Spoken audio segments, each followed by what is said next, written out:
Good morning, Spain. How lovely to have you with us once again here from our studio at Hard Rock Hotel, Marbella. Another really fun and informative show lined up. We have Lady B in the house and we'll be talking about the astrological New Year and Spring equinox. We'll also be talking about swimwear trends versus practicality, comfort and safety. We will of course be traveling, looking at a new simplified Spanish recipe with Chef Nick and so much more. Good morning, good morning. Good morning. Good morning, ladies. Oh, there's such lovely smiley faces and a lot to celebrate this week. Well, starting off with that tomorrow, Tuesday, is St Patrick's Day. So a happy St Patrick's Day to our wonderful Irish followers. We love having you with us.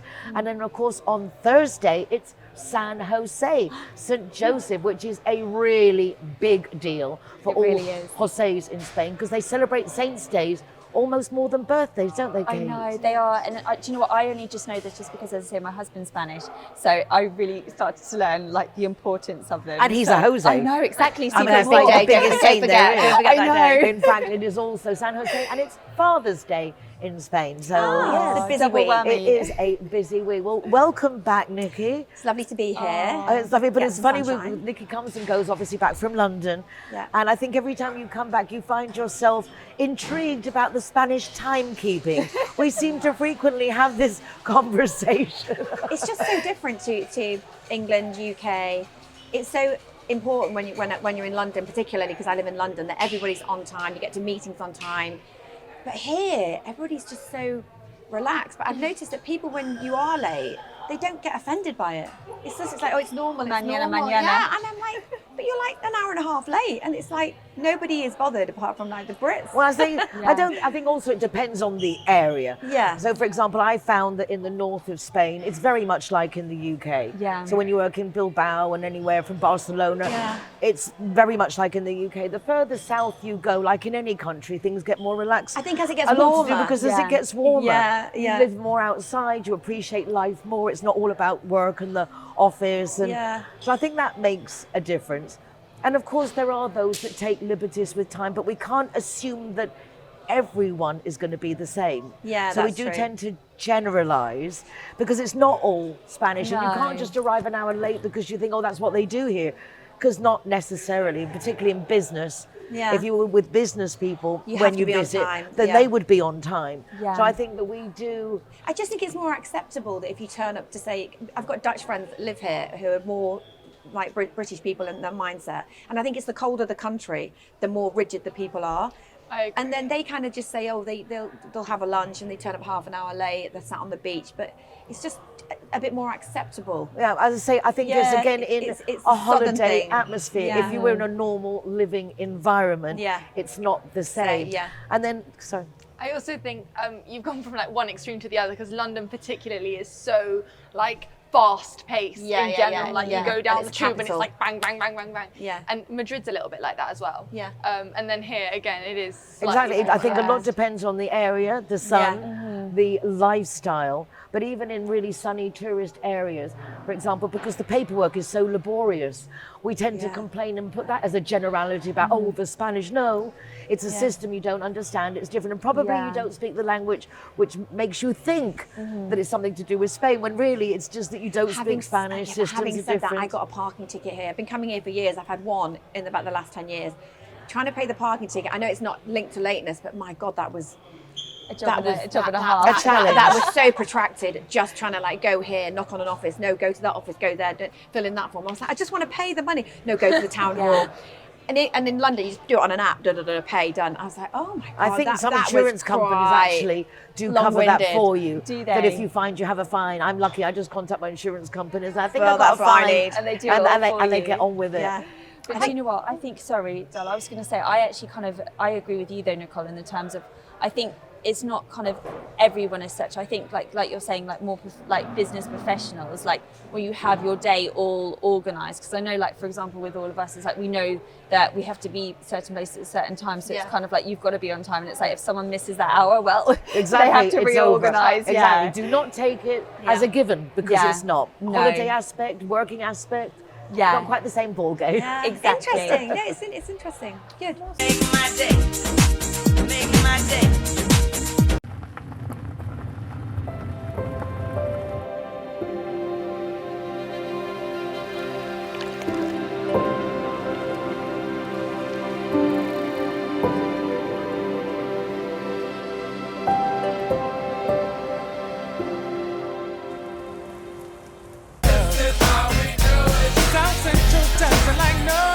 The astrological new year and spring equinox is quite a mouthful, and I think there's more to it than just pronunciation.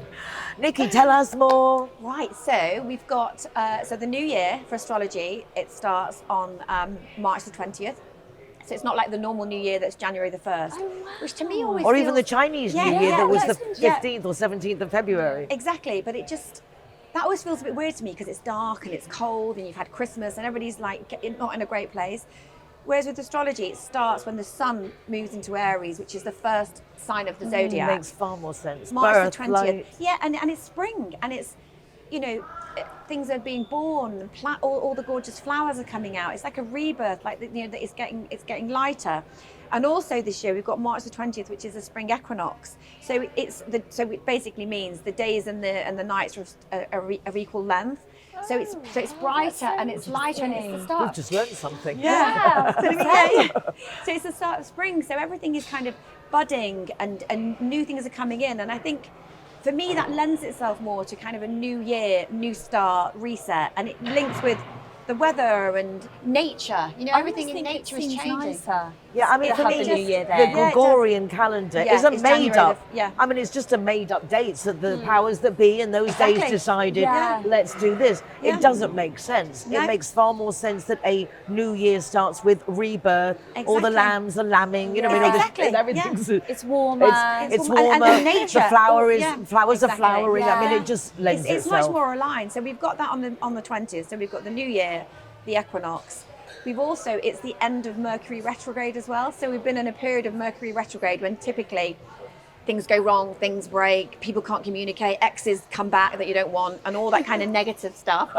So basically, we've got these three things all aligning on the same day.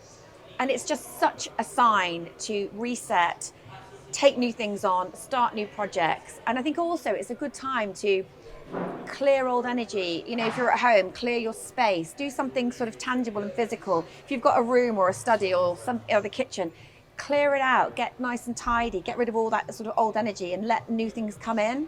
And I just think also with intentions and goal setting, it's a nice time to go, right, it's almost like a new start. So I always say to my clients, write down 3 things that you want to do, whether it's a goal, an intention, 3 things that you want to do, and physically write them down and then visualize how you want from now, this new year, how do you want this next year to be? I love that. And when you visualize it, think about how you feel. So, I want to feel fitter, I want to feel happier, I want to feel more at peace, I want to feel more abundant, and write these things down and visualize how that feels and visualize that what you want for your life over this coming year. And then I always say to them, and today, just do one thing. Just start one thing that you've been, an email to a friend, a lunch date, a new project, an event that you've been meaning to get off the ground. Just do one thing to get it all going. And once you do that one thing and you kind of you've done it, it then creates momentum for going forward. And it sounds really small, but it really, really does have a big impact because you're kind of going, right, I'm doing it now. I'm doing it. And just one little thing gets you on the... Yeah. I like what you said motivated. there because it's Gets just you going. choose 3 things Just to choose 3 visualize things. for the end of the year. Just 3 things. And then just do one thing a day because then that's not Yeah. overwhelming. No, As opposed to exactly. I have to come up Yeah. with a plan and all the rest of and it. just Yeah. even if it's just 15 minutes of writing something down, or I want to get more sponsors for my show and just doing, I'll do 15 minutes, I'll write down who might be good for that and send 2 emails and just do little small chunks, and I think it becomes more manageable. And then it becomes cumulative and you get the momentum, and as soon as you've got the momentum, then know where you're going. But it's such a lovely time to get it in motion and start, because everything around us lends itself to all the... Have you the felt, both action. of you? I I love felt an that. extra Yeah. energy and excitement for the beginning. As I said, Oh, I've completely. eased into the beginning of the year, but I have the last couple of weeks. It's a very... Well, it's the year of the fire horse that we discussed, I think, on a previous show. And that also carries with it the movement, the action, the drive, going forward. Last year was all about shedding, letting go of things that didn't serve us, you know, just kind of becoming who we need to be this year and letting all that go. And now we've let that go because we've had the Chinese New Year, it's the fire horse. It's all about, you know, with the equinox as well, new start, reset, projects, you know, inner growth, all that nice stuff to go, right, we're going to do it. And everybody like feels it. You can just, you can feel the energy, can't you? Yeah, you really can. Completely. So it's going to be a great year. It is going to be a great year. year. For everyone, right? Yes, everybody, yeah. We accept. Yay.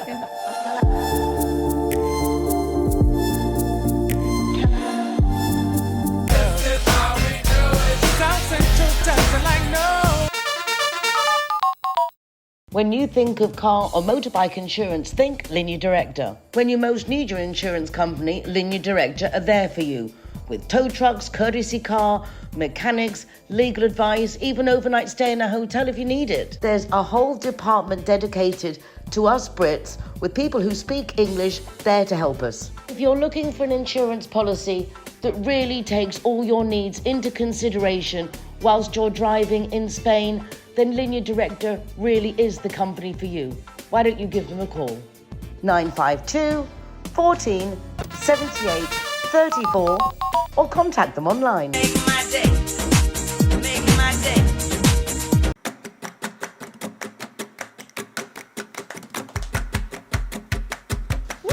Welcome to Spain. Welcome to Spain. Welcome to Spain. Bienvenidos a España. Spain is full of flavor and passion. There's so much to see here. From our forests and cliffs to the medieval castles and towns. To the best beaches and parties in the world. Here we celebrate everything. Our art, culture, history and nature. And the best way to experience Spain is through the people and through the senses. So come join us. Locals that actually live here as we show you the sights. Sounds. Smells. The taste. And the feelings of Spain. What does Spain look like? Spain looks like history. Spain looks like mountains. Spain looks like landscape. Parques nacionales. Cliffs. Flowers. Spain looks like art. If you wanted to know about Spain, you must visit the Prado Museum. Here you can find artwork of the most famous artists in the world in real life, like Las Meninas, La Maja Desnuda, and El Lavatorio. This is the Guggenheim in Bilbao. Si vienes a Bilbao, tienes que venir al Guggenheim, es increíble, tienes muchísimas cosas para ver, es enorme. Spain looks like nature. El Parque Nacional de Monfragüe es uno de los 15 parques nacionales que tiene España. Además, en Monfragüe lo consideramos uno de los grandes paraísos para observar aves y principalmente aves rapaces. Fragas do Eume is a national park in Galicia, Green Spain. It's one of the best preserved forests in Europe. Inside the park, you can visit the ancient monastery of Caballero. Spain looks like Villaverde. Villaverdes, or Spanish greenways, are all railways that are now biking and walking paths. There are more than 2,500 kilometers of Villaverdes around Spain. In Sarta Urda Valle Reserve, the Oma Painted Forest is a popular stop for tourists. You'll find multicolored paintings of eyes and other designs by Agustin Ibarrola, a Basque artist. Spain looks like coastlines. Gaztelugatxe is an amazing spot you can find here in the Basque coastline. As you might have realized, this is Dragonstone from the 7th season of Game of Thrones, with all the stairs and everything. Come on, I got this. At the top, there's a little church, it's just beautiful. Spain looks like amazing architecture. And here in Barcelona, our most famous architect is Antoni Gaudí. And this is the Sagrada Familia behind me. Valencia is a blend of old and new. In one day, you can see the medieval sites in Barrio del Carmen and then admire the modern and dramatic Ciudad de las Artes y las Ciencias. And this is the Agora Caixa Forum. If you're looking for medieval architecture, come here to Extremadura and you will discover cities like Cáceres, a World Heritage City. Estamos en la Catedral de Cuenca y este es un lugar emblemático porque es el crucero de la propia catedral, donde tenemos a nuestras espaldas las vidrieras de arte abstracto del siglo XX. We are at the Roman theatre of Augusta Emerita. It was promoted by Marco Vipsanio Agrippa, the right-hand man of Emperor Octavio Augusto. You might think the last time we enjoyed playing here was thousands of years ago, but actually we still enjoy them now. What does Spain taste like? Spain tastes like a cup of coffee and a glass of ice. It tastes like cheese, like cherry, like acorn-fed ham. You can't tell I love eating. España sabe a sus tradiciones. Spain tastes like sangria. Sangria is a really typical drink we have here in Spain. It's made out of red wine and fresh fruits. País Vasco tastes like cider, a little tart. Luego, la sidra siempre la echamos con altura y es muy importante el choque. Spain tastes like churros. Spain tastes like paella. Paella only has chicken, rabbit, vegetables, and rice. Other things, they are not paella. They are other type of rice dishes. La paella que yo hago sabe a mis antepasados y a gloria. Ham for me tastes like home. Cuando pruebas un jamón ibérico de bellota cortado a mano, la sensación es que se te deshace en la boca, lo que nos da unos sabores a frutos secos, a bellota, a dehesa. España sabe a percebe. Soy de aquí del pueblo de Corme y trabajo al percebe. Soy marinero y percebeiro. A mí me apasiona mi trabajo y me gusta porque estás con la naturaleza, corremos, nadamos, saltamos. Es cierto que tenemos días muy malos, días de invierno que es muy peligroso, pero ahora en estos tiempos, en verano, es muy bonito. Los percebes es un producto muy fácil de cocinar, esperas a que la agua hierva, pones el percebe en la olla y cuando vuelve a hervir ya está el percebe listo y después es muy fácil de comer, solo hay que retorcerlo un poco, tirar y ya te quedas con la carne en la mano. Spain tastes like wine, and you're gonna find so many different types of regions and grapes here that you're gonna love. Here we produce high-quality wines from a certified organic vineyard. Our philosophy in making wines is to be as much as sustainable as we can. Spain tastes like pinchos. So many pinchos. Pincho is a little portion of a bigger dish. It's a little taste of a main course, and it's really typical to go from bar to bar, tasting different pinchos in different places with your friends on the weekends. So good. Spain tastes like tortilla de patatas. Tortilla de patata. Tortilla de patata. This is the perfect point of tortilla, a little creamy. Spain tastes like tapas. The best part of tapas in Madrid is like, no tienes que estar en un sitio fijo. Puedes ver todo tipo de sitios y experimentar muchos sitios en un mismo día. Salud. What does Spain sound like? Spain sounds like birds singing. Loves. España suena a fiesta. Spain sounds like Loud music. España suena como una cascada. Spain sounds like this. Spain sounds of flamenco. Flamenco. Spain sounds like flamenco. Flamenco is energy. It sounds like feet tapping on the floor, like passion. Spain sounds like hundreds of people talking at the same time at the main square. Spain sounds like a siesta in a small town.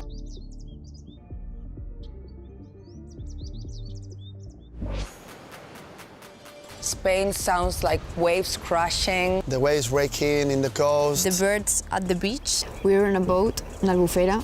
I can only hear the birds. It's so quiet and peaceful here.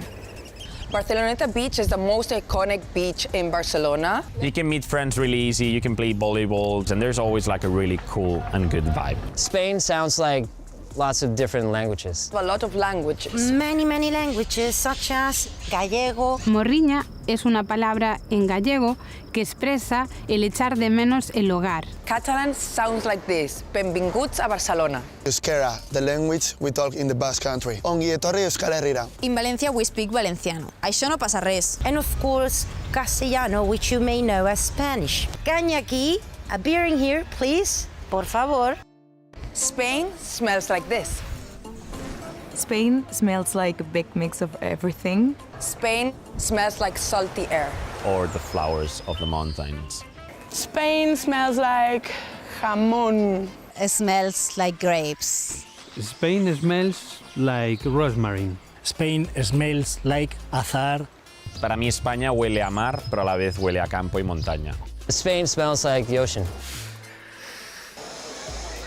Spain smell like the Central Market in Valencia. Donde hay una diversidad de mercados, frutas, pescado, carne, lo que tú quieras. España huele a queso manchego. Here is the place where we make the best cheese in the world. El queso manchego es el que está elaborado con leche de oveja de raza manchega. Pues esta habitación está repleta de olores, de olor tan potente que nos deja el queso elaborado de forma artesanal aquí en Cuenca, en Castilla-La Mancha. Con esos toques de aroma de los quesos artesanos que tenemos con romero, con orégano, natural, se nota un olor puro del trabajo artesano hecho aquí en España y en Castilla-La Mancha. Spain feels like this. Spain feels like life, joyful and happiness. Spain feels like biking in Valencia. Spain also feels like this. Spain feels like the wind of the beach. Spain feels like home. This is where I belong and where I feel the most alive. Spain feels like the vibes of a big football game. In Spain, it's a common thing that the team you support goes through generations. My grandma made me a big fan of Atletico. She was a huge fan. You can tell people here love football. You don't know each other, just sharing a good time. Being here at the stadium, Spain feels like a community. Basque Country feel like a surfing. El amanecer que sale por la costa, el mar, los colores, los pájaros, los acantilados, reflejándose el sol. The sun is coming. Good weather. El viento peinando las olas y todo ese paisaje que te desenvuelve cuando estás en el mar. España se siente un día de primavera galopando por el campo con tu caballo. Montando a caballo se siente un bienestar muy profundo, una libertad que tienes, sobre todo cuando cabalgas por estos llanos manchegos, y se siente una libertad como si, olvidando todos tus problemas, quedan atrás. Spain feels like energy.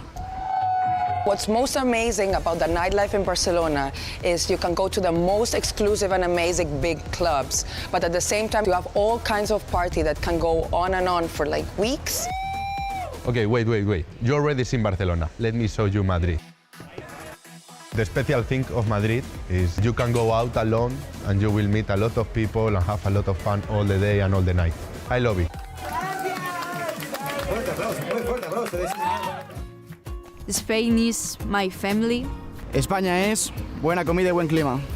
Spain is home. Spain is all the warm people you meet. Muchísimas gracias por venir de viaje con nosotros. Os espero en la próxima y nos vemos por España. Adiós. Thanks for watching Lonely Planet. Make sure to like and subscribe to see more videos like this from around the world.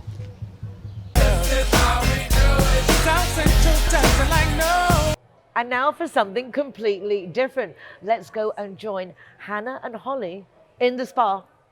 Good morning, Spain. It is lovely being back in the Hard Rock Marbella Spa. It's really beautiful. I've been here before for a birthday party, so do check it out. As we're in the spa, it ties in perfectly because today I'm looking at some best-selling health and wellness books over time.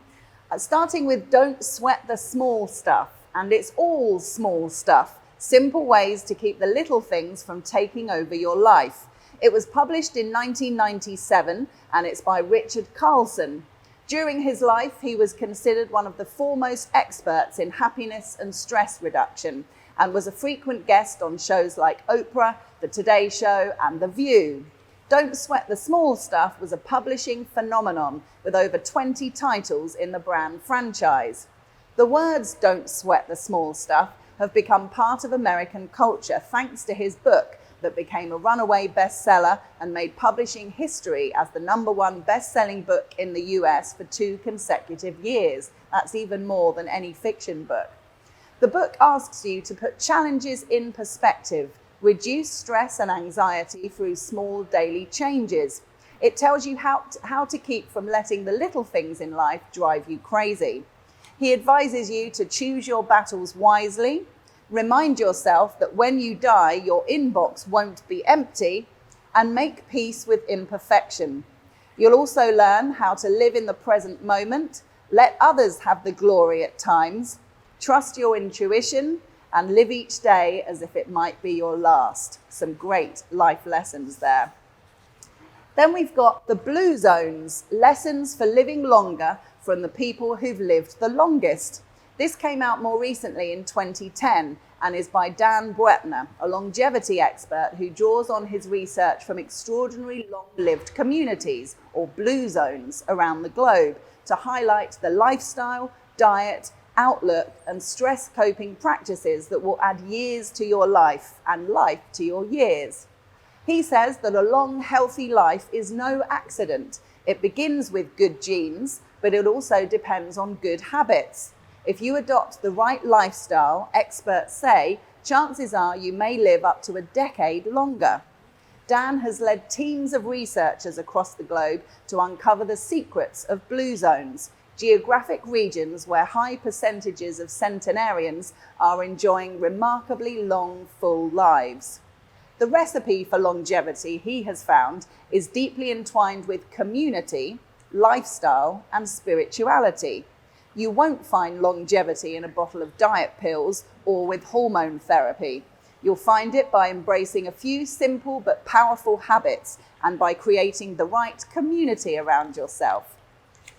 And finally, I thought we'd look at food, ultra-processed people, which I'm pretty sure I've mentioned before, but it really is a fabulous one and really important for modern times. The byline of the book is called Ultra-Processed People, Why We Can't Stop Eating Food That Isn't Food. This came out a lot more recently in 2024 by Chris Van Tullekin, who's a British physician, academic, writer, and TV presenter. This book is a manifesto to change how you eat and how you think about the human body. He says that for the first time in human history, most of our calories come from an entirely novel set of substances called ultra-processed food. There's a long, formal, scientific definition, but it can be boiled down to this. If it's wrapped in plastic and has at least one ingredient that you wouldn't find in your kitchen, it's UPF, or ultra-processed food. Think about that for a minute. These products are specifically engineered to behave as addictive substances, driving excess consumption. They are now linked to the leading cause of early death globally and the #1 cause of environmental destruction. Yet almost all our staple foods are ultra-processed. UPF is our food culture, and for many people, it's the only available and affordable food. In the book, Chris marshals the latest evidence to show how governments, scientists, and doctors have allowed transnational food companies to create a pandemic of diet-related disease. The solutions don't lie in willpower, personal responsibility, or exercise. There's no diet plan in the book. It's an eye-opening narrative where he explores the origins, science, and economics of UPF to reveal its catastrophic impact on our bodies and the planet. And he proposes real solutions for doctors, for policymakers, and for all of us who have to eat. It's fascinating.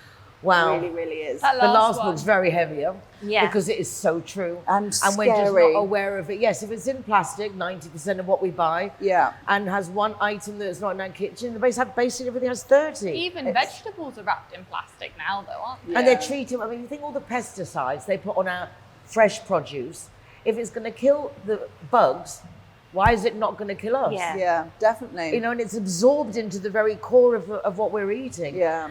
I think that is particularly worrying. And as you say, sometimes, how do you get away from it? Yeah, I think it's just being aware when you're shopping and you're putting things in the trolley, just be aware of how much or how little you're putting in the trolley that is UPF. You know, we're buying fresh fruit and vegetables, which is great, but if you're buying a lot of canned and packeted food, frozen food, well, interestingly, frozen food isn't as bad as we were kind of brought up to think. We always kind of thought that frozen food was really bad, but often, particularly when you're buying fruit and vegetables, Right, things it's like flash that. frozen, isn't it? Yes, or even fish and meat products. It's frozen when it's at its best. Okay. So actually that's okay. They don't have the same frozen- preservatives and what have No, you. but frozen pizzas and frozen meals, absolutely. But frozen fruit and vegetables, you know, fruit if you're using for smoothies, for example, frozen fruit is great. Frozen vegetables even, if you're going to, you know, boil vegetables, not as great as having fresh, to be fair. But certainly fish and meat, we always think that buying fresh fish and meat from the counter is much better. But very often, particularly the fish, it has all been frozen before. True. It's been frozen and then it's been defrosted to appear beautifully on the fish counter. So actually buying frozen fish is actually in a better state than when it looks like it's fresh. It's that out, really because interesting. that's something I've always had in my mind. Oh, if it's frozen, Yeah. then it's not going to be good for you. That's But actually hearing right. you saying that, I'm thinking crisps and all these other things. Do they even have any potato in them nowadays? No. I mean, there are so many different options. Looking at things like crisps, looking at the ingredients, what should be in crisps? Potatoes, oil, and salt. Realistically, there shouldn't be anything else. And if you're getting crisps with flavors, which a lot of people prefer, automatically you're going to have E1 this, E1, you know, all these different things. But I actually prefer plain crisps. But I know a lot of people like flavored. But if you're getting plain crisps and it has more than those 3 ingredients in it, what are they doing? You eating? Yeah. And they used to say be more aware. And I love the first 2 books. I really, really like. That was more an uplifting, because in the sense that's showing us that if you just let it go, don't sweat the small stuff. Yeah. Which I really like. And yes, it is. We all say Definitely. that, don't sweat the small stuff. But it's so true. It's so true. And how many often do we spend hours just ruminating on the small stuff? Things that make no difference in the bigger picture. Absolutely. And it's such a waste of time. Waste of life, waste of time. It is. We're either worrying about the future or commiserating the past as opposed to just enjoying the present. And that having the community, I've seen many studies that show if you have a good friend circle, that is one of the best things to ensure longevity. It's really interesting, this sense of community, because we all think and assume that it's all diet, lifestyle, exercise, which of course are really important. But yeah, there's lots of studies showing that the importance of having a good community around you, whether that's a mixture of friendship or community get-togethers, getting together for coffee mornings, getting together to play backgammon, getting together to do sports, whatever your interest might be, just having that community of people of like-minded interests can really help with longevity, which is amazing. Which is why it's so upsetting that over the last 5-6 years, this separation, isolation, distancing, and particularly I think for our youngsters to have missed out on that section because of the situation. They don't have the same interaction skills and communication skills, but it's fundamental. We need to associate with one another. In fact, the artificial intelligence, these people who are like being led in self-destructive ways, is because they're forming a bond with a machine. But the machine is empathetic, it's understanding, says what you want to say, and like to have this relationship, because we have a natural need to bond, to be with other people. And I think less and less like people of my generation, but also more so people who are younger now, growing up. I don't know how they're going to make these close bonds and friendships, because obviously school and things, yes, but then automatically there's things like online school, which is getting even bigger now, and online friends and online dating.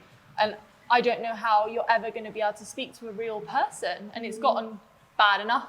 So no, and it is worrying, and the more AI gets introduced into the business world, slightly diverting, but the same thing if you've got both people using AI to write their emails, and this is what the people doing on the other side of the machine. They're literally just machines giving suggestions to other machines. I think it's also really important as you get older to avoid loneliness. You know, if you're with a partner and then obviously that partner dies, if that partner was totally your life and you didn't have friends and do much socially, you just did everything with them, when they're gone, you're on your own. And it's kind of trying to avoid that happening, putting friendships and communities in place. So when you if you do find yourself on your own, you're not completely on your own. You have friends, you have a support system. That's really important. Avoiding processed foods as much as we can, being aware of the packaging, at least taking a look, educating ourselves. Yes, it's really important. Having friends or looking to get friends, things that sweat the small stuff. No, and don't sweat the small stuff. Be Love happy. it. Love it.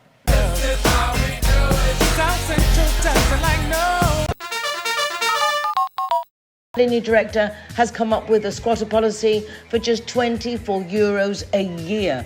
You don't have to have your home insurance with them. This is a completely separate matter to protect you from squatters. For more information, call 952 147834 or their website, lineardirecta.com.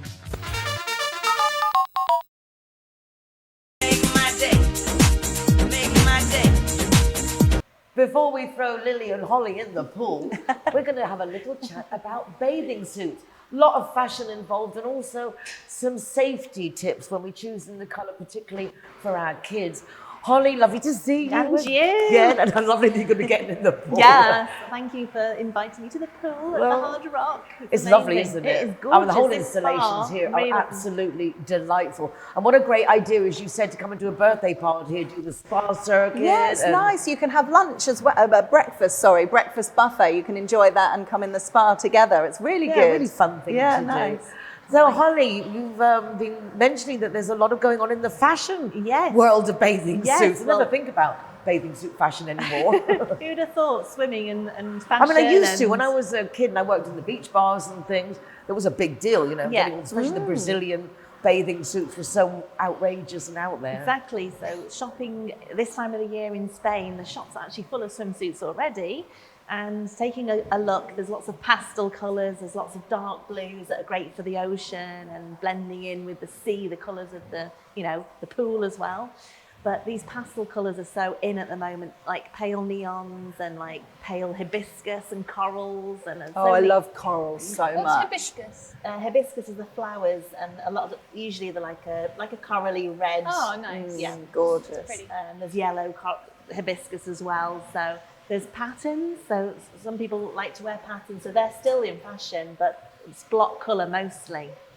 And you can go for something that you know, however much you want to show of your body. So there's like the bikinis, and there's also tankinis, and there's also what's a tankini? A tankini is where you've got the bikini bottoms and you've got like a little tank top type but thing. Inside there's like padding, or there's like a boob tube inside, so it can cover you, and basically it's just a way of expressing your gorgeous self, isn't it? When you're out at the beach, when you're down the Chiringuito, or whether you're in the hotel or at the spa. So it's really personalised, and you can jazz the outfits up with, you know, necklaces. So if you can be revealing and wear your big bling and scarves and shawls. And the thing is, with a nice bathing suit, it's really good as like wearing as a t-shirt for when you're going out in the evening. Exactly. You know, if you've got a cool bathing suit, and then you just put on a pop of shorts and you're ready for the rest of the day. And you can also have your hair nice and relaxed hair. You know, you can have tussles, you can have sea salt in your hair to make it all like rough. So you can go really like glam or really like beach chic, you know? Yeah. So what I also like is the swimsuits that go across the body, because they're quite dressy as well. They can be quite elegant. So you could wear it like with trousers down to the beach, and then you've got your swimsuit on if you do go in the pool.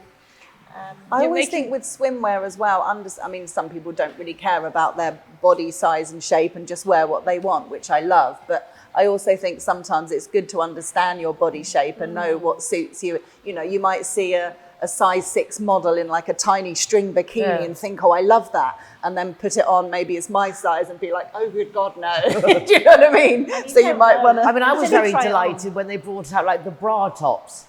Because they have support, and then you can wear them, whereas the other ones, like the ones that would just tie up around your neck with a little piece of material, never felt there was quite enough support going on. So it's nice that you can choose the types and of... I don't get the girls that wear all these, I mean, they always look gorgeous, all the swims that have like loads of bits of the skin but I just always think about the tan. At the moment. You have to change bathing suits every day to start, because I used to do that. So I love wearing strapless, because I don't want to get the tan line, so I often go for strapless, so I don't get the marks. Like Nicole's saying, it's really nice to have like sporty bikinis as well, because if you're in the spa and you're swimming around, it could come off. Yes, really, that's true. With the jets and things. Yeah, exactly. Exactly. Yeah, or when you jump in the pool and suddenly the bottoms go down and the top goes up and you're like... You're diving can be a nut. You dive and you lose your whole suit. Exactly, the whole thing's gone. And before you can surface, you're rearranging. The only thing before we shove you in the pool, important with children, looking at the colour. Whatever's in fashion isn't necessarily what you should get for your children. No. Particularly if you're not in the pool with them. You know, a lot of parents will be on the side, you're reading, and the kids are playing in the pool. It's really important. So it's really important that if they are under the water, you can see them. And if they're wearing a turquoise blue, that's not happening. No, so neons are the best, or bright white even. But to see your child, it's bright pink, bright orange, really glow, you know, at the swimming pool and at the beach. Very important. Really important. That's such an... I bet so many parents don't even think about You that. don't. You know what I mean? That's a really good point. It's just so the colour important. that the kid likes. Yes, you know? I mean, I know even with my grandkids or with my kids, you buy the things they like if they're into, you know, Frozen or the this or the other. Exactly. They're not thinking, oh, if he's under the water, will I be able to see him in that? Or the t-shirt, you get neoprene t-shirts, or even just a regular t-shirt or a vest that's bright yellow. And never take your eyes off your kids. Just don't take it. It's seconds to for things to happen. Yes. Awesome. Okay, Thanks girls, to the water. Let's go. So the spa is a great place to come if you're a great swimmer or even a beginner, and it can be a nice segue for a beginner to introduce themselves to the water because it's lovely and warm and it's nice and relaxing and it's that luxurious feel. So the mindset for a beginner, this is a great space to be because you can let yourself go, let your body relax and enjoy this beautiful experience. Look at the place. This is the Hard Rock Hotel and this is their gorgeous swimming pool that we're going to go in, and I'm going to show you some moves so that you can see how you can implement being a beginner in this water. Moving across the pool, it's nice and shallow, and yeah, just being confident in the water. And I can never say no to a swim, so I'm going to jump in with Holly. Okay, let's go.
city of Ourense in northwestern Spain is known as the thermal capital of Galicia. Every day, more than 3 million litres of naturally heated mineral water flow from the earth through numerous thermal springs across the municipality. This natural treasure has turned Ourense into one of Europe's leading health and wellness tourism destinations. In fact, it is one of the few cities in Spain included in the European route of historic thermal towns. But where does this thermal water come from? Over time, rainwater slowly seeps into the ground through cracks in the Earth's crust. Several kilometres below the surface, the water is naturally heated by geothermal energy. During this long underground journey, which can take years, the water absorbs valuable minerals. As it rises back to the surface, it emerges as pure mineral-rich thermal water, sometimes reaching temperatures of more than 70 degrees Celsius. For centuries, people have believed these waters offer many health benefits. While research continues, their relaxing effects are undeniable. The warm temperatures help relieve muscle tension, reduce stress, and promote overall well-being. Ourense's thermal tradition dates back thousands of years. The Romans were drawn to these waters and established settlements around the famous Asburgas springs. They even built bathhouses and a sanctuary dedicated to the gods of the thermal waters. Archaeological remains show that these springs were likely considered sacred even before Roman times. Today, visitors can enjoy thermal baths all year round. Even on cold or rainy days, soaking in warm outdoor pools creates an unforgettable experience. In the historic city centre, Asburgas offers a glimpse into the birthplace of Ourense. Here, visitors can walk among the remains of Roman baths and even enjoy a thermal pool inspired by ancient traditions. Along the banks of the Minho River lies the Thermal Walk, a 4-kilometre green corridor surrounded by nature. This peaceful area is home to several thermal spots. One of the best things about Ourense's thermal baths is their accessibility. Many are completely free, while others offer entry for just a few euros, making relaxation and wellness available to everyone. Whether in the heart of the city or along the riverside, the thermal waters of Ourense offer a unique combination of nature, history, and well-being.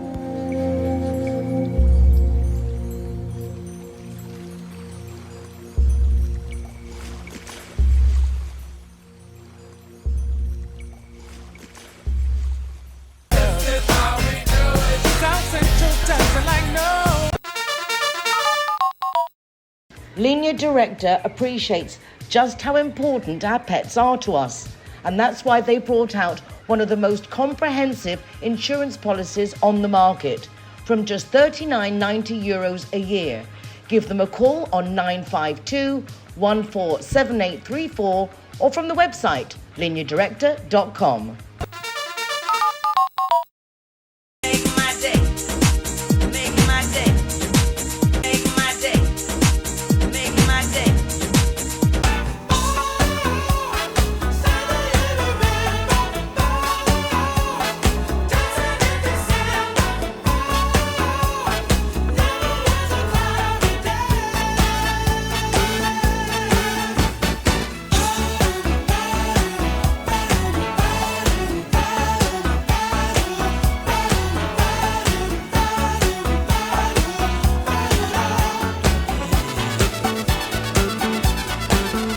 Hello and good morning, Spain. Today we're going to be making sardines aliñadas, marinated and dressed sardines. So good for you, this, full of omegas. We're really not eating enough sardines and they are just fantastic, packed full of flavour. Super easy dish this today, no actual cooking involved, so super quick. Just got a bit of chopping to do, bit of prep, and it's a good dressing to know because it works for lots of different things. Let's get cracked into this straight away. Got a couple of shallots here. I'm just going to cut them top and tail. And then if you cut right down the middle and just almost stop before you get to that last bit, it'll be super easy to peel. So we're going to do some really finely chopped shallots here for this. This is going to be some lovely sardines on a plate. And then we're just going to have this fantastic little chunky dressing that we're going to put on top. Little bite of joy, this. So peeling these shallots, we're going to chop them first. Got a bowl here we're going to mix everything into so we can give a little taste before we dress those individual rockerones. So cutting in half, cutting one way as close as we can together. Doing this with a really sharp knife helps, or a knife that you're really comfortable with. A couple of slices this way now. And we'll leave that to one side. Now we'll do the same again. Slice in one way, as thin as we can. Slice in the other. If you can fit 3 in, perfect, even better. Same again.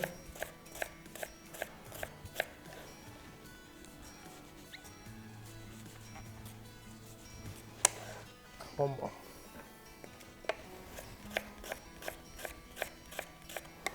Taking your time with this, because it will make a difference later. So now we've done the hard part, we've just got to slice down as close as we can together.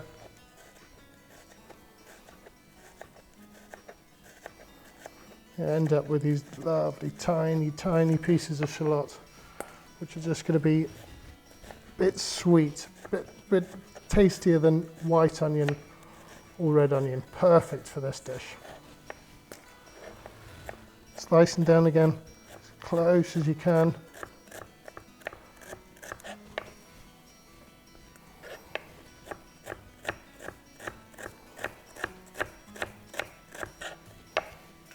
Done. That was probably the hardest part of today's recipe, but a good one to know for the future.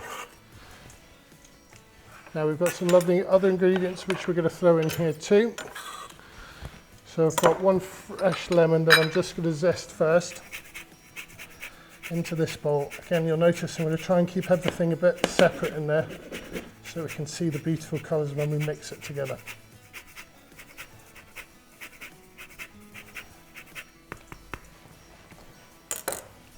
Now we're going to top and tail this,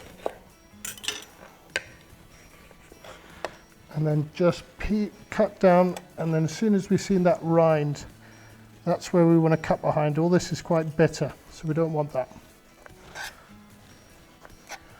Take your time with this again, just going around the skin. Once you've done that first cut, you can just follow it round.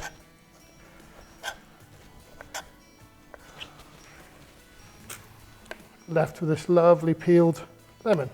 Then we can segment it. So we're going to go down and then down the other side.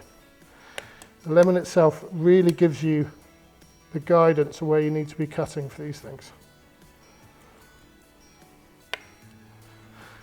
Just avoiding any seeds. Just want that lemon segment.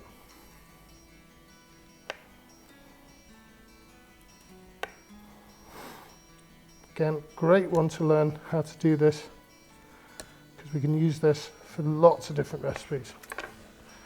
So just picking aside any seeds that we can see in those segments, and then we're just going to slice these as thin as we can. These are just going to be little pops of zesty lemon, so it's going to be just amazing in this mix. Just take your time with this. Adding into our bowl. Capers, just a little pinch, and a chop. Try and bunch them all together, and just go through your turn around, and the same again.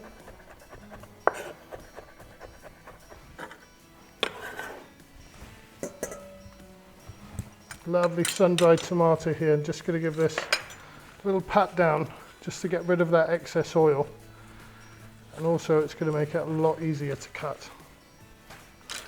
So same again, cutting one way first, taking your time, long nice strips, really thin, close together. So all we've got to do is turn the knife, turn the pile, and chop again.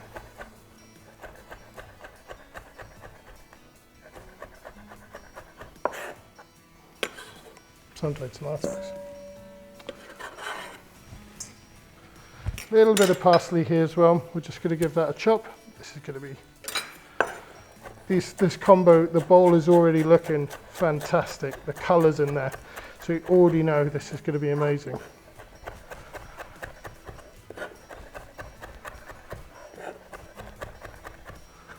Fresh parsley in there too.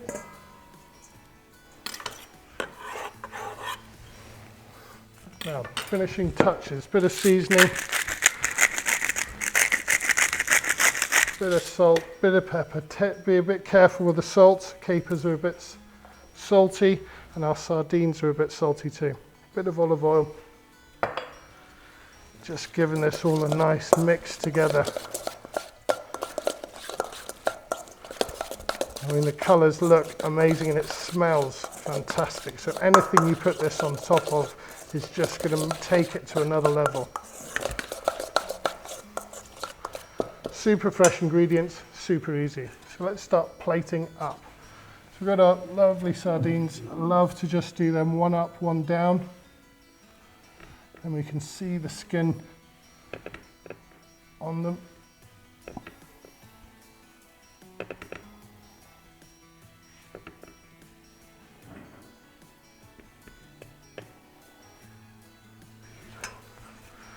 We've got this lovely topping that all we've got to do is just going to scatter along. So when we go with our piece of bread, we're going to get a lovely little scoop of that too.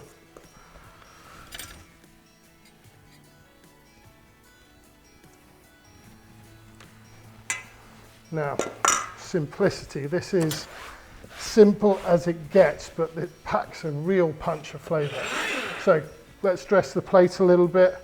A little touch of sea salt on the top, so that very first bite gets it. A little bit of olive oil round, just around the plate. So when we're dipping our bread, that is my dressed sardines. Now, this is going to be fantastic. Let's give it a little try. Squeeze a lemon juice on here too. And you know this is going to be amazing. So let's get right into this. Nice bunch and get that bucket on. Delicious.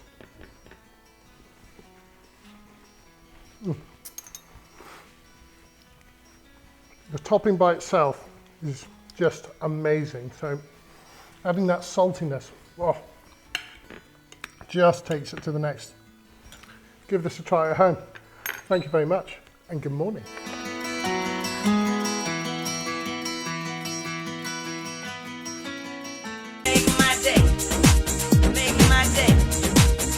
We hope you found the program informative and fun. Do check out our website, goodmorningspain.com. Lots of great articles following up on topics discussed in the program and more. Also links to our social media and our YouTube channel where you can watch the program over and over again. Have yourselves a great week. Bye for now. Bye.